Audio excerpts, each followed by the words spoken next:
कहते हैं कि नींद तो बचपन में आती थी, अब तो बस थक कर सो जाते हैं।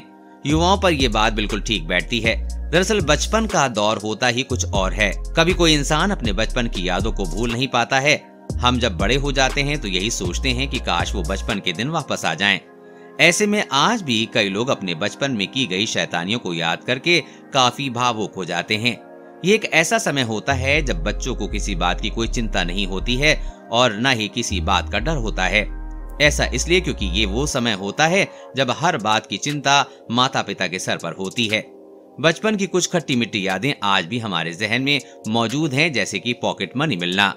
मगर क्या आपको पता है कि हमारी तरह मशहूर बिजनेसमैन और रिलायंस इंडस्ट्री के चेयरमैन मुकेश अंबानी और उनकी पत्नी नीता अंबानी भी अपने बच्चों ईशा अंबानी, पीरामल, आकाश अंबानी और अनंत अंबानी को बचपन में पॉकेट मनी देते थे?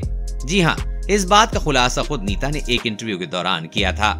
आपको बताते चले कि ये पहला मौका नहीं है जब ईशा, आकाश और अनंत इस तरह से चर्चा का विषय बने हों। उनके बचपन के किस्से और तस्वीरें अक्सर ही सोशल मीडिया पे धमाल मचाते हुए नजर आते हैं।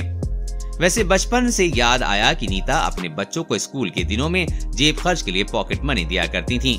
उन्होंने अपने एक इंटरव्यू में कहा था कि वो ईशा, आकाश और अनंत को सिर्फ 5 रुपए ही पॉकेट मनी के तौर पर देती थीं।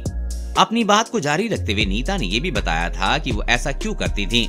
उन्होंने कहा था कि वो ऐसा इसलिए करती थी ताकि उनके बच्चे भी एक सधी हुई जिंदगी जिएं और उन्हें पैसे का महत्व पता हो। ऐसे में चाहे वो किसी भी परिवार से ही क्यों न ताल्लुक रखते हों, लेकिन उन्हें पैसे की अहमियत पता होनी चाहिए। मगर एक बार अनंत नीता के पास पहुंचे और उन्होंने अपनी माँ से कहा कि मम्मी, आज से मुझे 10 रुपए दिया करो, क्योंकि स्कूल में सब चिढ़ाते हैं कि अंबानी है या भिखारी।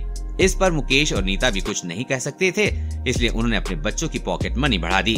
फिलहाल जो भी हो, ईशा अंबानी, आकाश अंबानी, अनंत अंबानी की पॉकेट मनी के बारे में जानकर आपको कैसा लगा, हमें कमेंट करके बताना ना भूलें। साथ ही हमारे लिए कोई सलाह हो तो जरूर दें।